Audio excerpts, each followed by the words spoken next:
야고보서 1장 9절부터 11절까지의 말씀입니다. 야고보서 1장 9절부터 11절까지의 말씀, 신약성경 371페이지에 있습니다. 저와 여러분이 한 절씩 읽고 11절은 다 같이 읽겠습니다. 제가 9절을 읽겠습니다. 낮은 형제는 자기의 높음을 자랑하고 부한 자는 자기의 낮아짐을 자랑할지니 이는 그가 풀의 꽃과 같이 지나가니라. 우리 같이 읽겠습니다. 해가 돋고 뜨거운 바람이 불어 풀을 말리면 꽃이 떨어져 그 모양의 아름다움이 없어지나니 부한 자도 그 행하는 일에 이와 같이 쇠잔하리라. 아멘. 우리 인생에 대해 정의하는 여러 단어들이 있습니다. 그런데 보통 우리 인생을 일컬어 마라톤 경주와 같다라고 말합니다. 처음 이 42.19km라는 엄청나게 먼 거리를 출발하는 그 출발선상에 서게 되면요, 시작할 때는 상쾌한 바람을 맞으면서 아주 가벼운 걸음으로 시작합니다.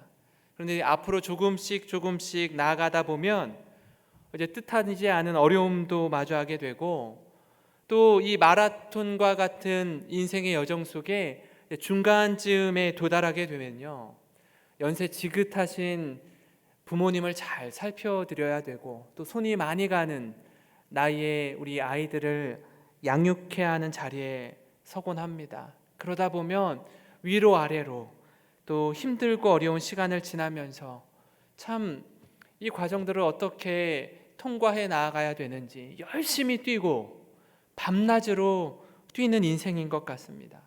그리고 30km가 지나고 이제 40km를 지날 때쯤에 되면 정말 숨이 턱까지 차오르는 것처럼, 아, 이러다가 내가 죽겠구나 할 만큼 가쁜 숨을 몰아쉽니다. 그리고 우리의 인생을 이렇게 돌아보는 시간들이 있게 되죠. 내가 어떻게 이 어렵고 험난한 삶을 살아왔는지, 어려운 문제들을 풀어왔는지, 고비마다 기적 같은 은혜로 여기까지 올 수 있었구나 라고 생각이 들면서 우리의 인생이 그 영화 필름을 이렇게 돌아보는 것처럼, 한 장면처럼 과거를 돌아보게 되는 시간이 있습니다. 그렇게 살아오면서요, 넘실거리는 파도 앞에 서면 파도에 휩쓸려 갈 때도 있고요, 또 영적인 파도 타기를 통해서 그 어려운 상황들을 극복해 나아가는 사람들을 만나곤 합니다. 사실 이 거대한 파도 앞에 위험천만한 일이라서 이걸 내가 어떻게 타고 넘어가나, 이건 도저히 내 힘으로 할 수 없을 것 같은데 하는 상황들을 보게 되는데요, 그런 파도를 아주 멋지게 그리고 아주 기가 막히게 타고 가는 사람들을 또 보게 됩니다. 제가 이렇게 찾아보니까 파도 타기를 잘하는 방법이 두 가지 있는데요, 하나는 뭐냐면 파도를 아주 자세히 보는 겁니다. 내가 마주하고 있는 이 파도를 어떻게 하면 이 넘실거리는 가운데 잘 타야 되는지 보는 겁니다. 그런데요, 처음부터 파도를 잘 타는 사람은 단 한 사람도 없습니다. 여러 번 실패하고 몸으로 부딪히고 넘어지면서, 아, 파도가 이런 식으로 나를 향해 오는구나, 이 문제들을요, 이 어려움들을 직면하는 겁니다. 그런데 이 파도를 보면 그러더라고요. 세트 파도가 있대요. 그 파도가 그냥 띄엄띄엄 오지 않고요, 한 번에 한 5개에서 10개의 파도가 몰아치기로 오는 겁니다. 우리 인생도 그렇지 않습니까? 어려움이요, 그렇게 좀 정기적으로 쉬엄쉬엄 오면은 좀 살만하겠는데, 좀 이겨낼 것 같은데, 이 파도가 그냥 몰아치는 겁니다. 막 정신없이 몰아치는 거죠. 우리 삶도 그런 것처럼 한 번에 몰려오는 것 같습니다. 그러면요, 이 파도를 잘 타는 사람들이 어떻게 파도를 타고 가는지, 그 사람들이 어떻게 파도 타기를 하고 있는지 잘 봐야 된다라고 가르쳐 주더라고요. 왜냐하면 내 힘으로 할 수 없으니까, 내 능력으로는 역부족이니까 그들을 보고 배워야 한다라는 겁니다. 사랑하는 성도 여러분, 우리 역시 살면서 크고 작은 고난을 마주하기도 하고요, 또 이런저런 실패와 아픔을 경험하게 됩니다. 고난과 어려움 없이 저절로 아무렇지도 않게 성숙해지거나 성장하는 경우는 없는 것 같습니다. 진짜 파도 앞에서 서퍼들이 다른 것보다 가장 먼저 파도를 주시하는 것처럼 우리 역시 인생의 고난에 직면할 때 그 고난을 왜 주셨는지, 하나님의 섭리가 아니면 우리에게 닥쳐지는 고난이 단 한 개도 없을 텐데 하나님 왜 제게 이런 고난을 주셨는지요? 깊이 묵상하며 고뇌하며 기도의 자리로 나아가는 우리가 되기를 바랍니다. 그래서요, 고난의 파도 앞에 때로는 넘어질 수 있어요. 실패할 수 있습니다.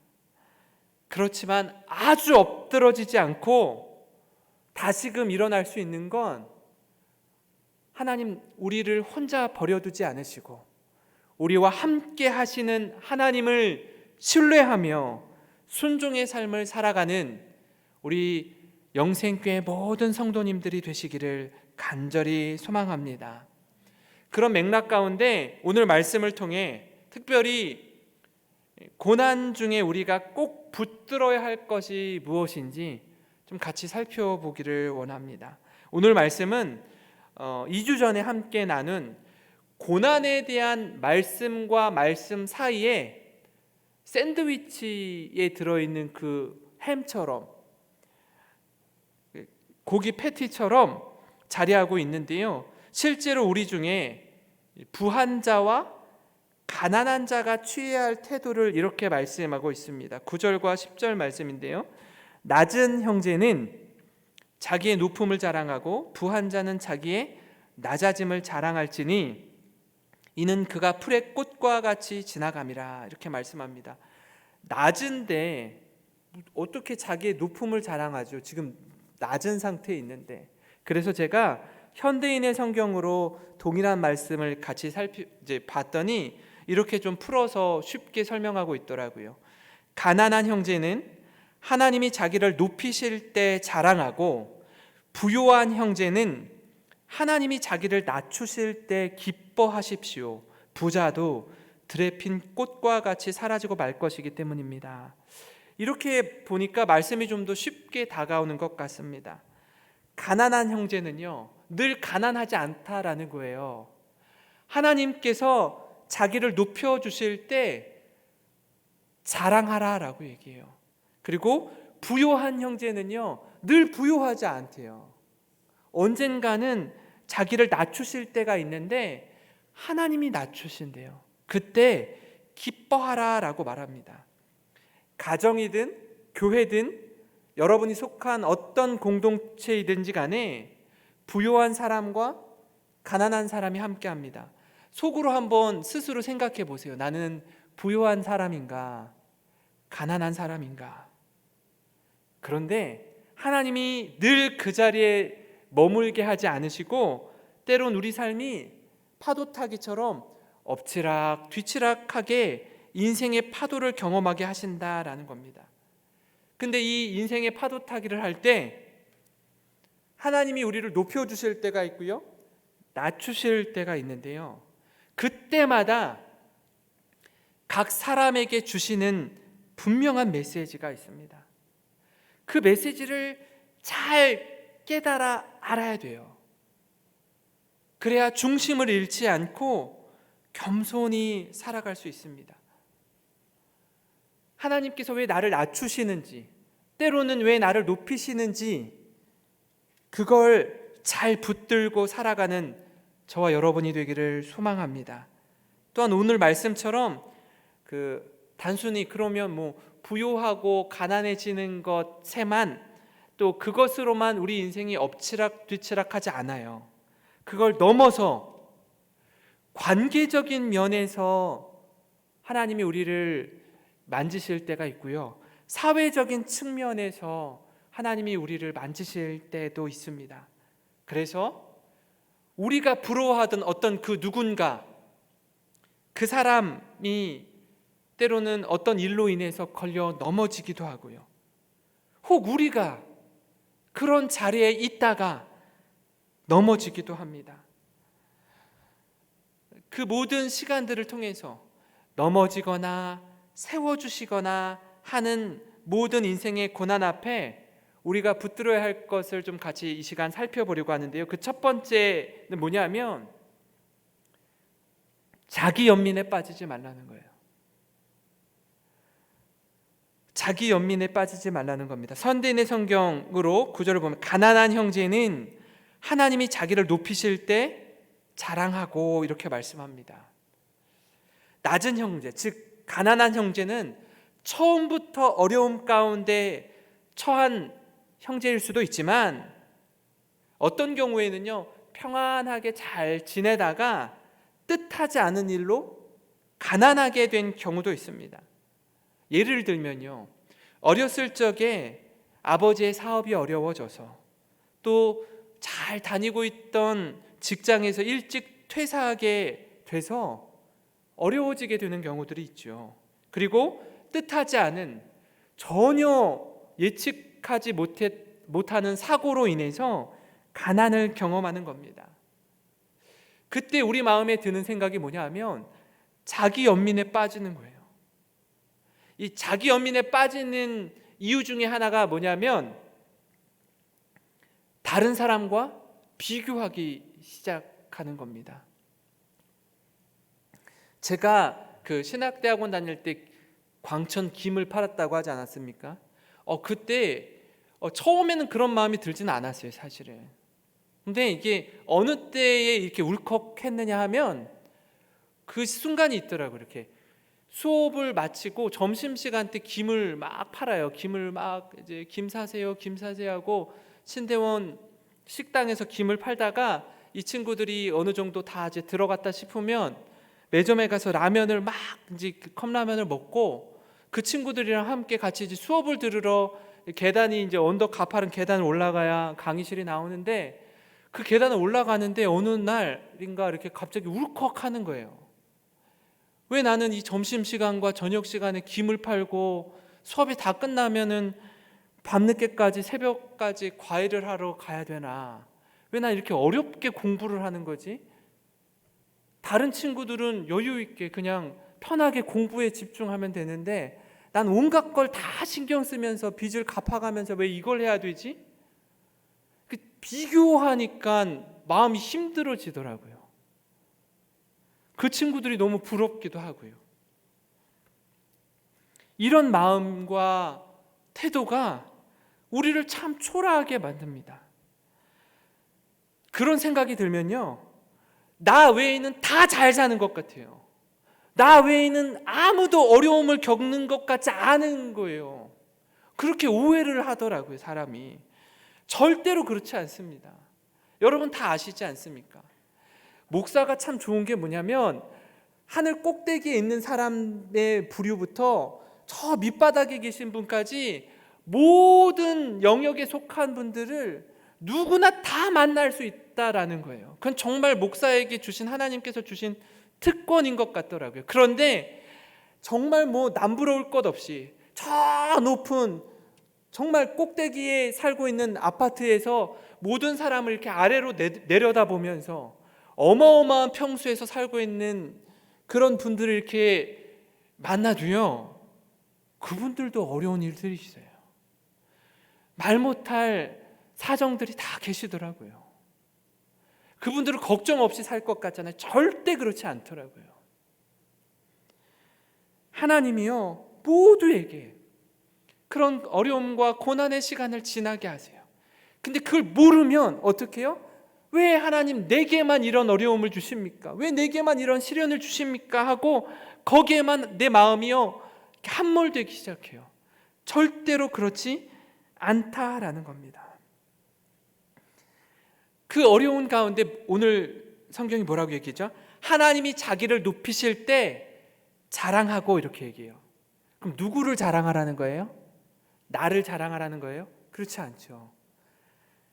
가난한 형제는 하나님이 자기를 높이실 때 하나님을 자랑하라는 거예요. 나를 세워주신 하나님, 나를 그 자리에서 다시금 일으켜 세워주신 하나님, 그 하나님을 높이라는 겁니다. 왜 그렇죠? 내가 이 자리에서 이만큼 올라가기까지 내가 할 수 없었다라는 걸 어느 누구보다도 우리 자신이 잘 알고 있기 때문에 그렇습니다. 이건 내가 한 게 아니라는 걸 누구나, 나뿐 아니라 모든 사람들이 그걸 다 알고 있어요. 그래서 나를 높여주신, 나를 일으켜 세우신 하나님을 자랑하는 겁니다. 고린도전서 15장 10절 말씀 우리 한번 같이 읽어보겠습니다. 그러나 내가 나 된 것은 하나님의 은혜로 된 것이니 내게 주신 그의 은혜가 헛되지 아니하여 내가 모든 사도보다 더 많이 수고하였으나 내가 한 것이 아니요 오직 나와 함께 하신 하나님의 은혜로라. 아멘. 하나님께서 하셨습니다. 내가 모든 사도보다 더 많이 수고했지만 자랑할 것이 없는 자입니다. 나를 일으켜 세우신 하나님을 찬양하고 주님을 높여드립니다. 이것이 우리가 할 수 있는 고백이요, 하나님을 높여드리는 찬양이요, 예배인 줄 믿으시기 바랍니다. 이 고난 가운데요, 사람들이 막 이렇게 뒤에서 수군거리는 것 같을 때가 있어요. 쟤는 왜 이렇게 어렵게 됐대? 왜 고난 가운데 있대? 쟤 잘 살았잖아. 쟤 되게 똑똑하고 잘 나갔잖아. 좋은 대학 나왔잖아. 근데 왜 이렇게 어려워? 왜? 그런 이야기가 내 귀에 들리지 않아도요, 사람들이 모이면 내 이야기를 하는 것 같을 때가 있어요. 억장이 무너지죠. 속이 상하죠. 시편 42편 5절에 그 기자가 이렇게 이야기합니다. 내 영혼아, 내가 어찌하여 낙심하며 어찌하여 내 속에서 불안해하는가? 너는 하나님께 소망을 두라. 그가 나타나 도우심으로 말미암아 내가 여전히 찬송하리로다. 내 영혼에게 선포하는 거예요. 두려워서 떨고 있는, 낙심하고 있는 내 영혼에게 네가 어찌해서 낙심하며 어찌하여 내 속에서 불안해하는가? 너는 하나님께 소망을 두라. 그가 나타나 도우심으로 말미암아 내가 여전히 찬송하리로다. 이 믿음의 고백이 우리의 고백이 되기를 소망합니다. 그래서 사람의 시선과 사람의 수군거림에 우리의 마음이 낙심하고 흔들리는 것이 아니라 눈을 들어서 하나님께 소망을 둔 인생, 그분의 도우심의 손길을 경험하는 인생, 그런 사람이 저와 여러분이 되기를 주님의 이름으로 축원합니다. 그런가 하면 고난 가운데 붙들어야 할 것 또 한 가지는요, 겸손을 빼앗기지 말라는 거예요. 늘 하나님 앞에서 겸손하라는 겁니다. 10절과 11절 말씀을 현대인의 성경으로 보면 이렇습니다. 부요한 형제는 하나님이 자기를 낮추실 때에 기뻐하십시오. 부자도 들에 핀 꽃과 같이 사라지고 말 것이기 때문입니다. 해가 떠서 뜨겁게 내리쬐면 풀은 마르고 꽃은 떨어져서 그 아름다움이 다 없어지고 맙니다. 마찬가지로 부요한 사람도 재물을 추구하다가 죽게 될 것입니다. 어느 누구도요, 고난과 실패의 터널을 통과하지 않고 아주 평탄한 가운데 부유한 삶을 살아가는 사람들은 별로 없어요. 혹 있다 할 때라도 그런 사람은 교만해지기 십상입니다. 내 노력 없이, 실패와 고난 없이 거저 얻게 된 사람은요, 내가 잘해서 승승장구하고 하는 일마다 잘 되고 어려움 없이 높은 자리에 올라간 사람들은요, 마음 가운데 내가 나로 가득 차 있습니다. 그런데 때로 그런 삶 속에 하나님이요, 낮추실 때가 있어요. 낮추실 때가 있습니다. 우리 삶을 가만 살펴보면 늘 이렇게 높이 올라가지 않고요, 늘 곤두박질 치지 않습니다. 오르락 내리락 하더라고요. 오르락 내리락. 롤러코스터처럼 말입니다. 그때 하나님이 높은 자리에 올려주셨다가 이렇게 내리막길로 우리를 인도하실 때, 낮아질 때 성경은 기뻐하라고 합니다.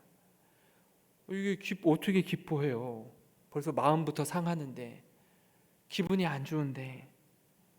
근데 그 시간을 통해서 인생이란 늘 좋은 날만 있는 거 아니구나. 때로는 어려운 때도 있구나. 이걸 깨닫게 해주시는 은혜를 누리면서 겸손히 주님께로 나아갑니다. 주님께로 나아가는 겁니다. 그 앞에서 살아가는 우리가 되었으면 좋겠습니다. 이렇게 최근에 몇몇 성도님들을 만나면 하시는 말씀이 있어요. 지금까지 지내오면서, 지금까지 수십 년간 사업을 해오면서 단 한 번도, 여러 어려움을 지나왔지만 지금처럼 어려웠던 적은 없습니다. 그렇게 고백하시는 성도님들이 계시더라고요. 지금처럼 이 정도로 어려웠던 적은 사실 없습니다.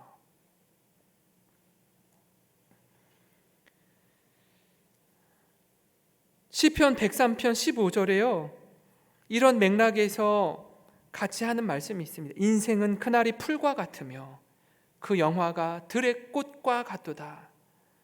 인생을 돌아보면 풀과 같이 바람 불면 이리 뒤척 저리 뒤척 이리저리 눕기도 하고 흔들리는 인생이고요.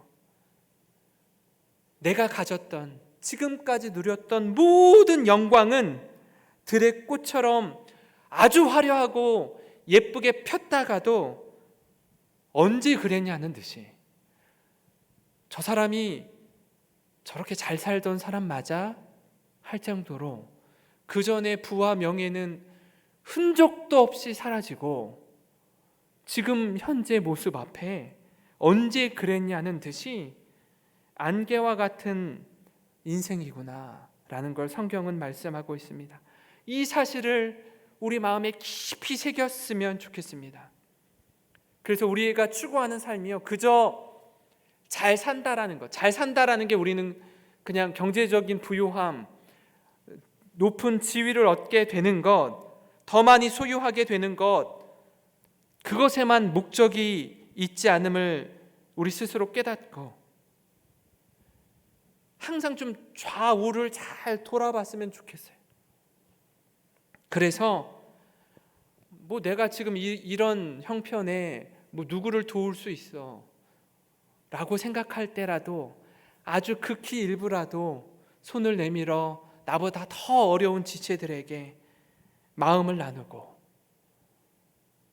삶을 나누는 그런 성도님들이 되시기를 바랍니다. 고운 시인의 시 중에요, 제가 오늘 이 말씀을 묵상하다가 이렇게 번뜩 그 시가 생각이 나더라고요. 그 꽃이라는 제목으로 잘 알려진 시가 있습니다. 원래는 제목도 없는 시예요. 순간의 꽃이라는 시집에 담겨 있는 시인데요, 사실 시의 제목이 따로 없지만 편의상 사람들이 그 꽃이라고 부르더라고요. 딱 세 줄밖에 되지 않습니다. 내려갈 때 보았네, 올라갈 때 보지 못한 그 꽃. 내려갈 때 보았네, 올라갈 때 보지 못한 그 꽃. 올라갈 땐 그 꽃이 안 보였어요. 나만 잘 되는 줄 알았거든요. 근데 언제 여기에 꽃이 펴 있었구나라는 걸 본다고요? 내려갈 때 보는 겁니다. 세 줄밖에 되지 않는 아주 짧은 시이지만요, 우리에게 전해주는 아주 큰 울림이 있습니다. 앞만 보고 달려가고 위만 향해 치닫는 우리들의 모습을 대변하는 것 같습니다. 하나님 우리에게 이렇게 말씀하시는데, 야고보서 4장 6절에 보니까 그러나 더욱 큰 은혜를 주시나니 그러므로 일러스되 하나님이 교만한 자를 물리치시고 겸손한 자에게 은혜를 주신다 하였느니라. 바라기는 사랑하는 우리 모든 군산 영생교회 성도 여러분, 잠깐 어떤 상황과 지위로 인해서요 높은 자리에 오를 때도 있고요, 많은 부를 누리게 될 때도 있습니다. 자연스럽게 오는 거예요. 우리의 우월함과 우리의 잘남과 우리의 교만함은요, 그렇게 높아지고 얻게 되고 수유하게 되면요 아주 본성상 자연스럽게 따라오게 되어 있습니다.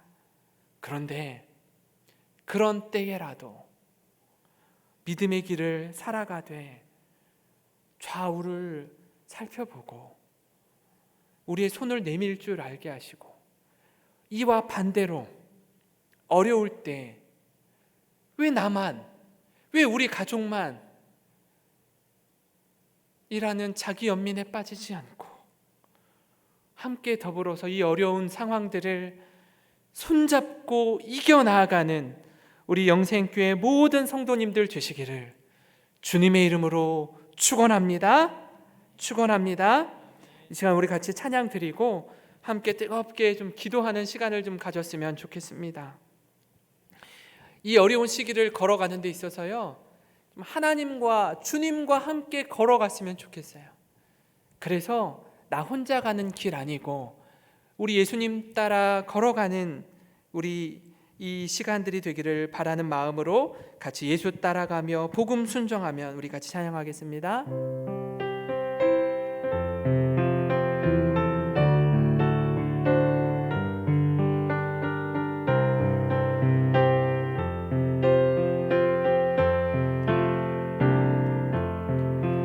예수 따라가며 복음 순종하면 우리 행할 길 환하겠네. 주를 의지하며 순종하는 자를 주가 늘 함께 하시리. 의지하고 순종하는 길은 의지하고